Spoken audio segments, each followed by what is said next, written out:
नमो नमः। नमस्कारः। पूर्व के वीडियो में हमने पृथ्वी के लक्षण के बारे में पढ़ा था। पृथ्वी जल है तो पृथ्वी तो गंधवती पृथ्वी, यह हमने देखा भी।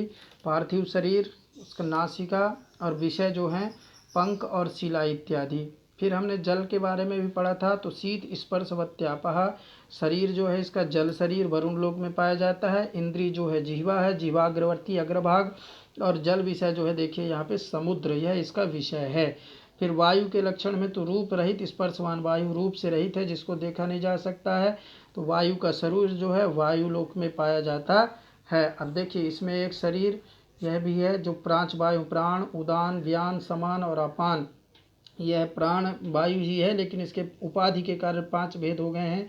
तो प्राण वायु, उदान वायु, व्यान वायु, ऐसे। फिर इसकी वायु की इंद्री जो है त्वक, और इसका वायु का जो विषय है वृक्षादि कंपन हेतु, और दूसरा विषय शरीर के अंदर जो हमारे वायु रहती है। तेज का लक्षण भी हमने चर्चा किया था।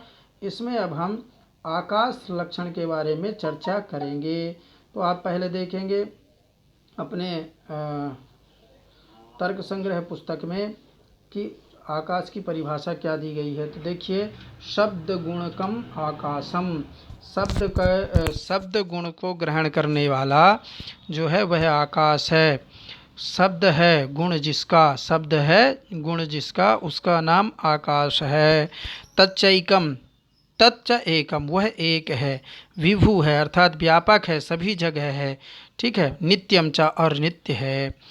तो यहाँ पे हम समझ गए। अब यह प्रश्न हो सकता है कि विभु का अर्थात क्या है। तो सर्वमूर्त द्रव्य संयोगित्वम विभुत्वम, सर्वमूर्त द्रव्य संयोगित्वम विभुत्वम, जितने की मूर्तिमान द्रव्य हैं उन सब के साथ संयोग होने का नाम ही विभु है, व्यापक। ठीक है। आकाश, काल, दिग, आत्मा, इन सब में सर्वमूर्ति वाला द्रव्यों के साथ संयोग है। इस प्रकार यह हमने आकाश के बारे में जाना, तो शब्द गुणकम। अब हम काल के बारे में जानेंगे। ठीक है। काल, कालः दिक्। तो आप अपने तर्क संग्रह पुस्तक में देखेंगे कि काल की क्या परिभाषा है। तो अतीतादि व्यवहार हेतु कालः, अतीतादि व्यवहार हेतु कालः, अतीत, वर्तमान, भविष्य, इन सब का व्यवहार जानने के लिए जन का जो कारण होवे उसका नाम काल है, अर्थात समय। ठीक है। तो सब व्यवहार इस प्रकार होता है। घटो भूत, घट होता भया, घट हो गया। यह प्रतीत यानी ज्ञान अतीत काल में घट को विषय करती है। घटो अस्ति अर्थात घट है, यह वर्तमान काल कह रहे। अस्ति हम कहें ना कि, अब हम कहेंगे कि जनकः अस्ति अर्थात पिता हैं।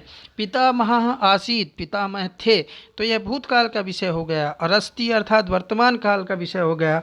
और कहेंगे कि पुत्री भविष्यति, पुत्री होगी, तो यह जो है विषय यह हो जाएगा कब का, भविष्य काल का। तो इन सब का जो ज्ञान करावे वही काल को है। ठीक है।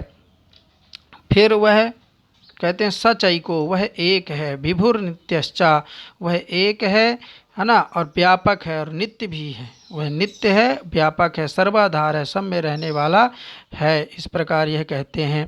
तो ये देखिए, अतीतः, अनागतः, वर्तमानः, यह दोनों चीज़ें हैं, यह इसके विषय हैं। तो आप काल समय के बारे में जान गए होंगे।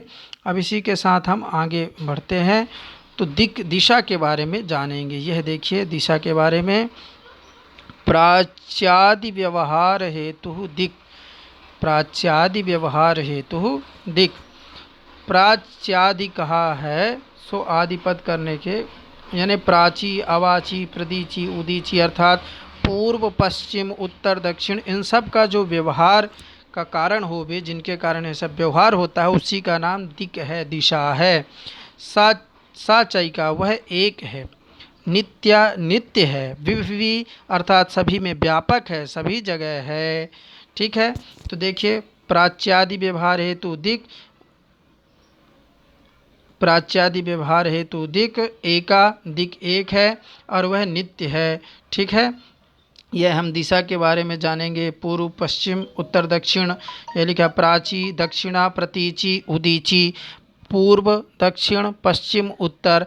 तो यह जो व्यवहार कराते हैं वही क्या है, काल हैं, दिक् हैं, क्षमता काल नहीं दिक् अर्थात दिशा हैं। तो इस प्रकार हमने इनके बारे में जाना। ठीक है, अब इसके बाद हम आगे आते हैं क्या आत्मा के बारे में जानेंगे। तो ज्ञानाधिकरण आत्मा, ज्ञानाधिकरण आत्मा, देखिए यहाँ लिखा हुआ है ज्ञानाधिकरण आत्मा। ठीक है, यह जो आत्मा है ज्ञानाधिकरण है, ज्ञान का जो आश्रय है, जिसमें समवाय संबंध करके ज्ञान रहे, जिसमें संबंध करके समवाय संबंध करके ज्ञान रहे, उसी का नाम आत्मा है। ठीक है, फिर कहते हैं ज्ञानाश्रयत्वम आत्मनो लक्षणम, आत्मनो लक्षणम ना, ज्ञान का जो आश्रय है वही आत्मा का लक्षण है। सा द्विविधा, वह दो प्रकार का है, जीवात्मा और परमात्मा, जीवात्मा और परमात्मा। तत्रेश्वरः सर्वज्ञः परमात्मा, परमात्मा जो है सर्वज्ञ है, एक एव सुख दुखादि रहिता है, और एक है और सुख दुखों से रहित है। जीवात्मा प्रति शरीरम भिन्नो विभुर नित्यश्च, और जो जीवात्मा है वह प्रत्येक शरीर में है, व्यापक है और नित्य है। ठीक है, तो जीवात्मा सो हर एक शरीर में भिन्न भिन्न है परंतु विभु है। परमात्मा एक ही है और वह सुख दुखों से रहित है, यह आप सब जानते ही है। ठीक है, तो इस प्रकार से आप देखेंगे कि जीवात्मा परमात्मा नित्य है, प्रति शरीर में है, और परमात्मा जो है ईश्वर जो है एक है, सर्वज्ञ है, सभी जगह सभी को जानने वाला है, सब कुछ जानने वाला है और नित्य है। यह आत्मा का लक्षण हमने बताया। अब हम ज्ञान मतलब क्या है, ज्ञान अर्थात मैं सुखी हूँ, मैं दुखी हूँ, मैं धर्मी हूँ, मैं अधर्मी हूँ, है ना, यह सब जिससे ज्ञान हो, एहसास हो, वही तो आत्मा है। तो ज्ञान का जो है, ज्ञानों का जो आश्रय आत्मा ही है। सुख दुख जो कुछ भी होते हैं वह जीवात्मा के ही होते हैं। तो नहीं कहते हैं जब हमारे प्राण निकल जाते हैं तो जीवात्मा परमात्मा से मिल जाते हैं, यह हम सुने होंगे, कहते भी होंगे। तो जो सुख दुख इत्यादि सबका बोध कराए। अब आइए आते हैं मन में। ठीक है, तो आत्मा का निरूपण कर दिया। अब हम तो इनका आश्रय है। अब देखिए सुख दुख का विषय, मन का विषय आता है, मन का निरूपण करेंगे तो सुख दुखाद्युपलब्ध, सुख दुखाद्युपलब्धि साधनम इंद्रियम मनः, सुख दुख्यादुपलब्ध लब्धि साधन इंद्रियम मनः, जो सुखादिकों की उपलब्धि का जो साधन होवे और इंद्रिय होवे उसका नाम मन है, उपलब्धि का नाम ज्ञान है।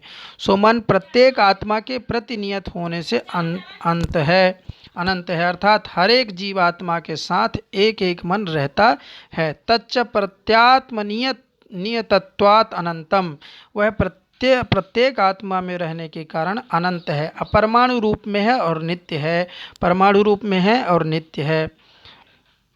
यह कार्य रूप में आपको दिखाई नहीं देगी क्योंकि मन आप देख नहीं सकते हैं, यह केवल परमाणु रूप में है और नित्य है, हरदम रहने वाला है। ठीक है,